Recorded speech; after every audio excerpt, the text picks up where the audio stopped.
So bakit ako nag-aksaya ng panahon ko kung may iba palang mag-hearing? I can very well focus on something else, Mr. President. I am happy to do so. I just do not want to waste my time and this body's time. I would like a clear resolution on this matter. I guarantee the chairwoman on Ways and Means that in fact, sitira, to the extent that I can, will be avoided. You may now continue, Senator Cayetano. Thank you, Mr. President. Mr. President, for the information of the body, I'll repeat what I said because I think it was quite noisy earlier. So earlier this morning, there was a hearing held by the Committee on Economic Affairs, chaired by Senator Amy Marcos, on a resolution inquiring in aid of legislation into the effectivity of the investment promotion agencies and its corresponding incentive regimes in generating revenues, creating jobs, and providing business opportunities for the people. Mr. President, dear colleagues, I think everyone knows that Committee Report number 50 is sitira, which is on the floor. So I'd just like to pose my question to the body and ask that if a subject matter is already taken up on the floor, have we changed our rules? Are we allowed to have another committee conduct a hearing on exactly the same subject matter in another hearing without even informing the chair, even on a personal level? For the record, this committee is secondarily referred, but we have already conducted numerous hearings on this matter and continue to reach out to our colleagues. We even had a briefing for all the staff of our colleagues, and many of you have sent their staff, and I thank you for the time. So I just posed that question because it is a little bit confusing to this representation that I chair this committee and there will be another hearing the effect of the sitira or the tax, the proposed measure by the DOF in another hearing. And if I can, the resolution is available for everyone to see. The whereas clause specifically point to the ineffectivity of sitira in addressing the need. So we will have parallel hearings now. That is the question I pose to the body. Thank you.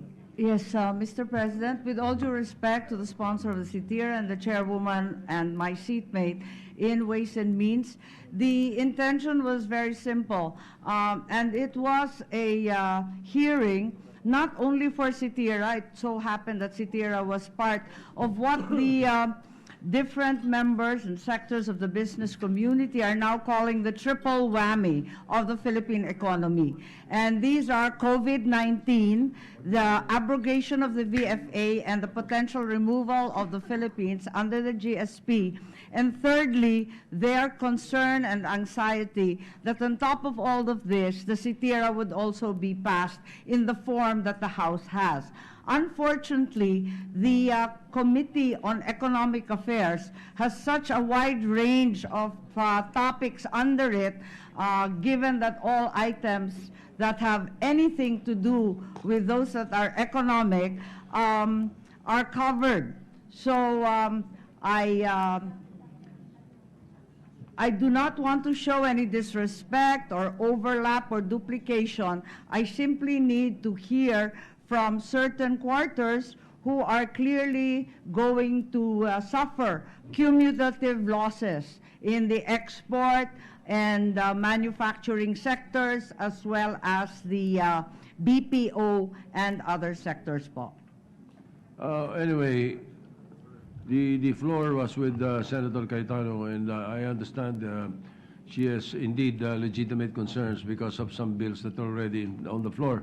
So the Majority Leader, what do you say? Mr. President, unfortunately, there's no explicit ruling on our rules in terms of committees holding hearings on particular topics referred to their committee. The resolution that was filed to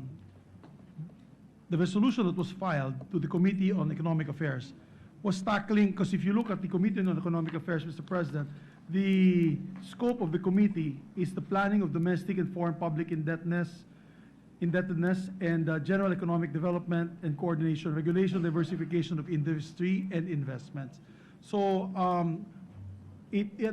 unfortunately for the Committee on Senator Pia, the resolution really was meant to The Ways find and out Means Committee. the Ways and Means Committee that I guess the effects of SITIRA to these particular industries. However, of due courtesy, we have it as a interparliamentary courtesy among our members and respect. We usually do not do any more overlapping so that there's no double discussion of a particular topic. With all due respect po, there has not been... Are you Sorry. done, Majority Leader, before I recognize Senator Marcos? Yes, Mr. President, we can recognize Senator Marcos. All right, Senator Yes, Marcos. thank you very much, Majority Leader. Thank you very much, Senator Cayatano, Mr. President. With all due respect, this had to do with investment policy. And as a result, we also had to tackle the SITIRA on the sidelines. I think something of the same nature is occurring with POGO. Tatlo na yung investigasyon sa POGO, sabay-sabay po. Yung sa ating women, pagkatapos sa committee ni Senator Gordon na Blue Ribbon, ganun din sa labor. Hindi ko tinatakal as tax, kundi yung impact sa export po at saka sa BPO. And it's also cumulative dahil itong triple whammy na tinatawag, hindi lamang yung SITIRA, which is actually speculative in nature, but a measure instead of those that are already impacting us today, such as COVID-19, as well as the VFA abrogation po. Mr. President, if I may just Senator clarify, Cayetano. I would be very happy to hear the opinions and concerns of our other colleagues. But just to clarify, in the hearing that Senator Marcos conducted, and she may confirm this, specific provisions of the SITIRA bill were taken up, including the creation of the FIRB, including the footloose industries. So these were the sunset provision. This is very specific to the SITIRA bill that is on the floor. And the use of the POGOs as analogy is also, to my humble opinion, cannot be used by analogy.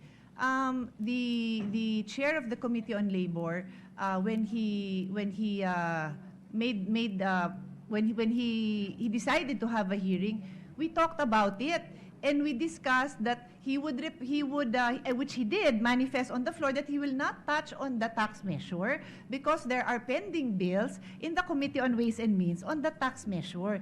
And it was not even a lengthy discussion. It was a given because, as the majority floor leader pointed out, it may not be in the rules, but it is a practice that we have had time and again. And also for the record, and I would also be very happy to hear the confirmation or clarification by the senator who chairs the Committee on Economic Affairs. One of the speakers was no less than the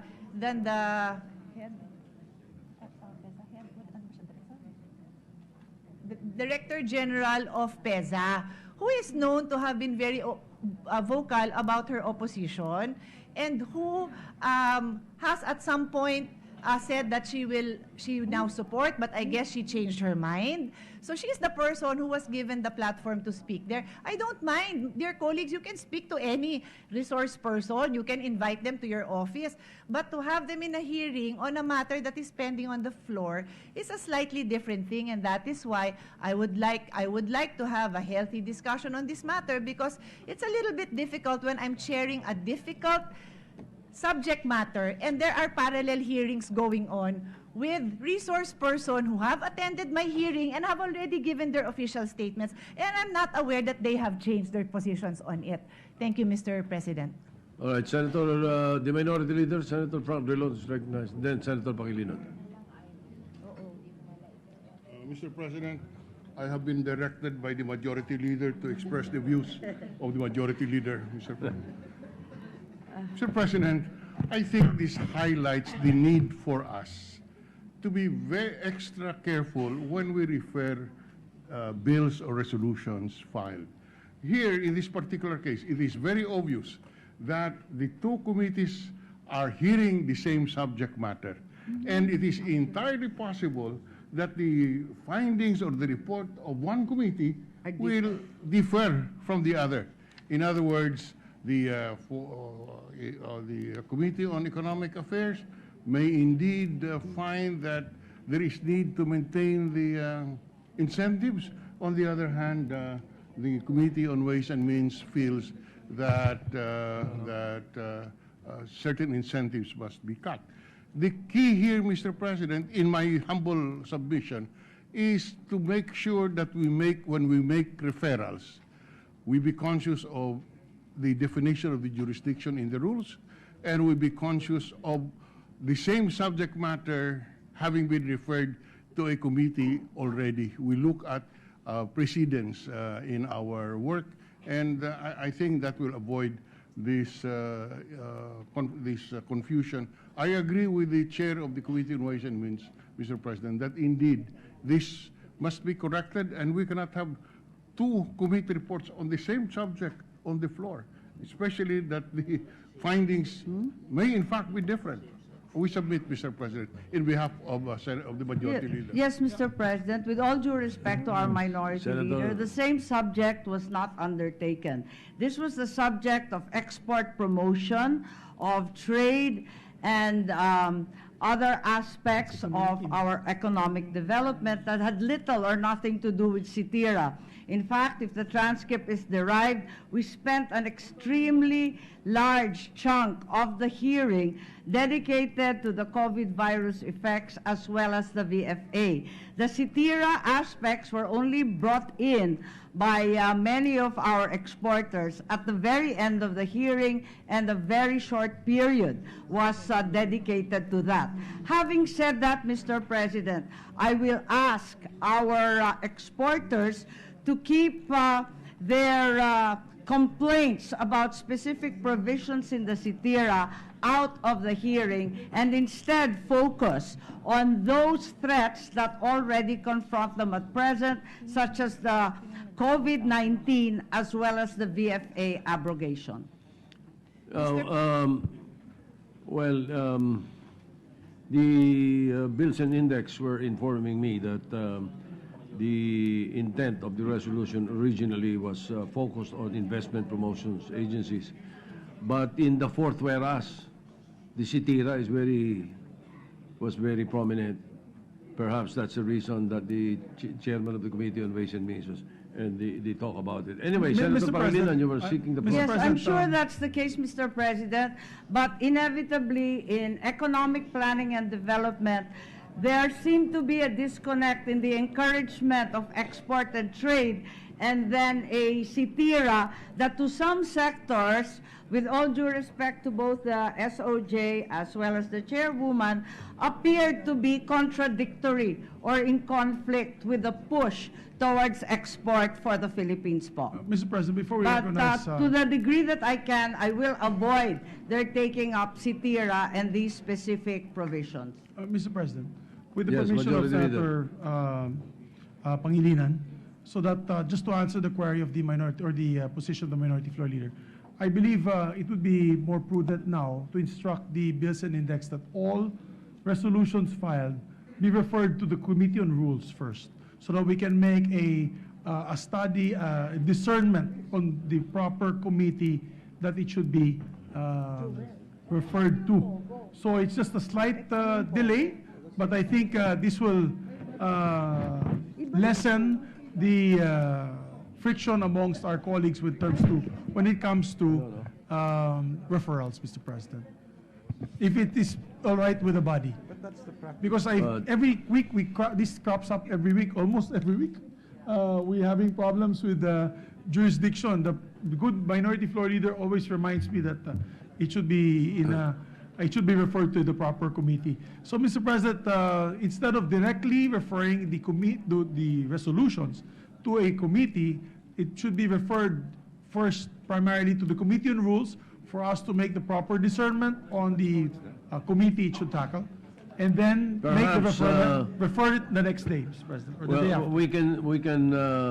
we can study that. Perhaps what we can do is that the issue raised by the chairman of the chairperson of the Committee on Ways and Means should be referred to the Committee on Rules for further study and reaction. Now, Mr. President. the problem is For future there reference. are other resolutions that would probably need not be referred to the Committee on Rules first. Yeah.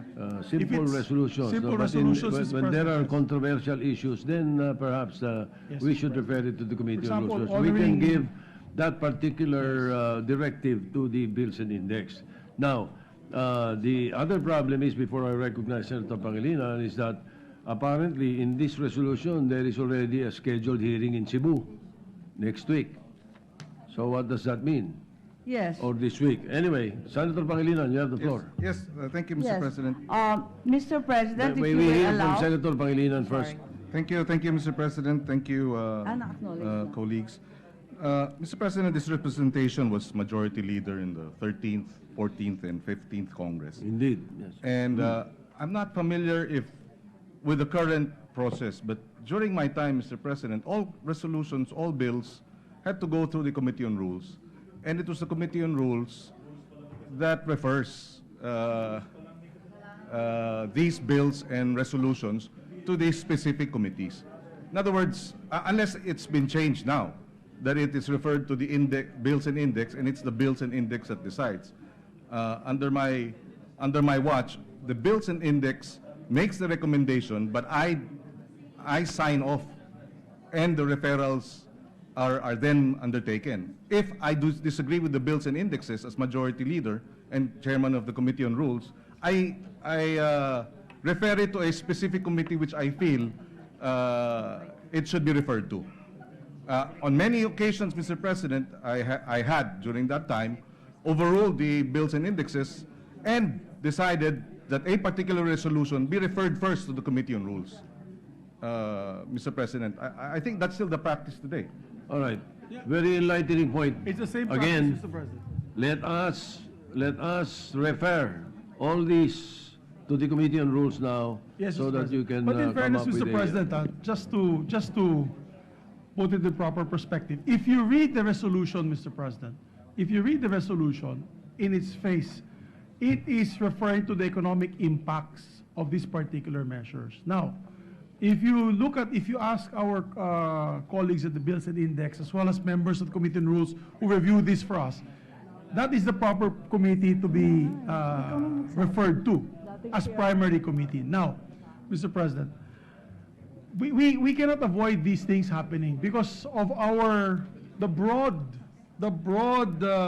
responsibilities of many of our committees, Mr. President. For example, when Senator Risa looked into the topic of issues on POGO with women, trafficking of women, it raised a bit of an eyebrow to my colleague from Zambales, but it's okay with him. But you know, I had asked him. I went up to you and I had asked you if it was all right. And he said it was all right because in proper time, we will also be taking up another issue on POGO, which is malfeasance and misfeasance of government employees, for example, customs and the like, no, and immigrations. So, ang punto ko dyan, there will come several times that this issue will prop up on the floor, Mr. President. Right, but the important thing President. that your committee should look into, Mr. Majority Leader, is the point of Senator Cayatano, which is this is already on the floor. Yes. That's her point. It's not whether it should be referred to other what. Her point is that the issue is already on the floor. Correct. That's why I mentioned earlier, That's Mr. why President. I'm referring everything to your committee for proper disposal. That's why, Mr. President, just to answer quickly, that is why earlier I mentioned that it is intra-parliamentary courtesy among colleagues on that issue. There is respect on the topics to be discussed on committee level and on the floor, especially if a bill is already pending on committee level. Mr. Senator I mean, Pangilinan. the plenary. Yes. If I may make a suggestion to the Majority Leader, Mr. President. In previous instances wherein resolutions would cover several subject matters and several committees would have concurrent jurisdiction, we would refer them concurrently, but then we would qualify. For example, in the case of POGO, if it would affect several committees, we would refer the POGO issue to the Committee on Labor with respect to labor issues. We would refer the POGO issue with respect to the Committee on Women with respect to women trafficking. In other words, this can actually be, and has been practiced before, Mr. President. So perhaps as a proposed solution, with respect to this economic affairs resolution, provided it does not cover Chitira, which is already with the Ways and Means, it can cover other aspects of that has it has jurisdiction over in terms of economic affairs. Or investment impact. Yes. All right. Senator Marcos. Thank you very much, Mr. President.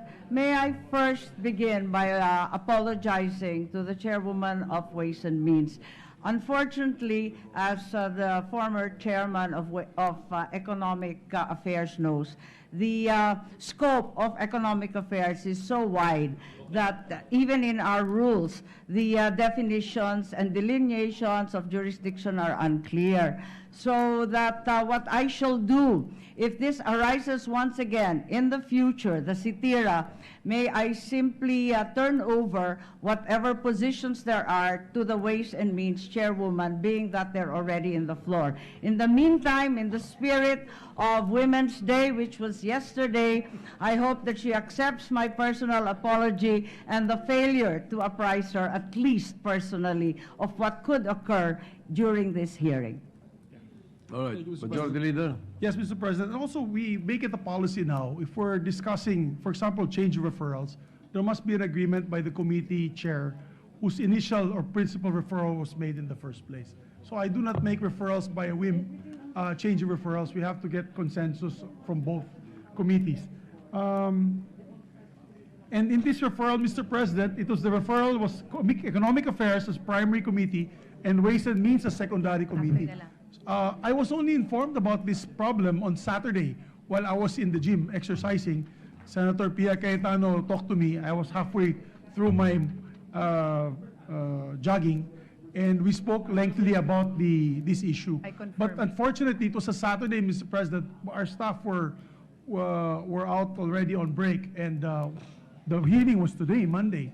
If the hearing was on Wednesday, I would have asked the staff of Senator Amy to have at least spoken to Senator Pia Cayetano about this. So, Mr. President, again, I hope that this doesn't happen again. I will be more discerning and referrals to committees. I therefore order the Rules Committee Secretariat to refer these complex resolutions to the Committee on Rules for action first. And the simpler resolutions directly to the committees. Mr. President. So the directive is there's complex resolutions to the Committee on Rules. All right? Yes, Mr. President. Now, the last word from Senator Cayetano. Yes. You know, I would just like, first of all, I accept the apology of the senator who chaired the Committee on Economic Affairs, Senator Marcos. I accept the apology. However, I have difficulty understanding the explanation that the committee covers a wide range of topics, because if you look at the resolution, there are 5 whereas clauses. The 3 whereas clauses are the background, the citing of the Constitution, what are the IPAs, and what are the jobs of the IPAs. And the last 2 resolutions are very specific on the effect of Sitira. So if you are a resource person and you will receive this, obviously the topic is Sitira. That is all I'm saying. How do you move forward if this is the resolution? How do you say that in the next hearing, and there is one scheduled on Saturday, you will carve out, you will exclude the concerns on Sitira? The whole resolution is about Sitira, dear colleagues. What do you want me to do? It's all about Sitira, you know. So, and to be specific, and that's why I was very clear in saying I was not in the hearing. I had another hearing with our chairperson, Sherwin Gatchalian. Very specifically, our colleague asked the question to the PEZA Director General, what is their feelings about Sitira. And then after that, she even made the comment that, so hindi pala totoo ang chismis na okay na kayo. So in response to the statements of the leadership that it is very possible to come out with different reports, of course it's very possible. I already told you. I know that the PESA Director General was against Sitira, and then she was on board, and then she was somehow again. So are we just going to have continuous hearings giving heard the floor and the others, and then the same question was asked the other resource persons there. Okay ba kayo? Ang DOF, tinanong din, okay ba kayo dito sa sunset provision? So bakit ako nag-aksaya ng panahon ko kung may iba palang mag-hearing? I can very well focus on something else. Mr. President, I am happy to do so. I just do not want to waste my time and this body's time. I would like a clear resolution on this matter. This will happen again and again if this is not clarified very specifically on Sitira. Somebody else can share this if that is the decision, but I just want clarity on this. Thank you. Majority Leader, May would we like to entertain a motion that all these be referred to your committee. Yes, Mr. President, I so move. And also make an appeal to the chairperson of the Committee on Economic Affairs to Yes. probably withhold first the hearing in Cebu this week or postpone until we resolve this issue, Mr. President. Yes. Mr. President and Majority Senator Leader, Marcos. I give my assurance that even if you agree to the Cebu hearing proceeding, I guarantee the chairwoman on Ways and Means that in fact Sitira, to the extent that I can, will be avoided. This was taken cumulatively together with the COVID-19, together with the VFA, and all the other threats that face us, including ASF, Taal, and the need perhaps, as recommended by Senator Gatchalian, for an emergency stimulus package. Maraming salamat po. Mag-aabang po kami sa You're Badyo. going to Cebu riding a plane?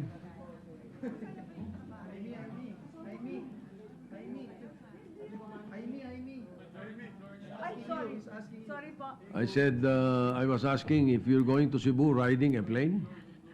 In theory po, I am booked on an airplane po. All right. You're not afraid of the virus?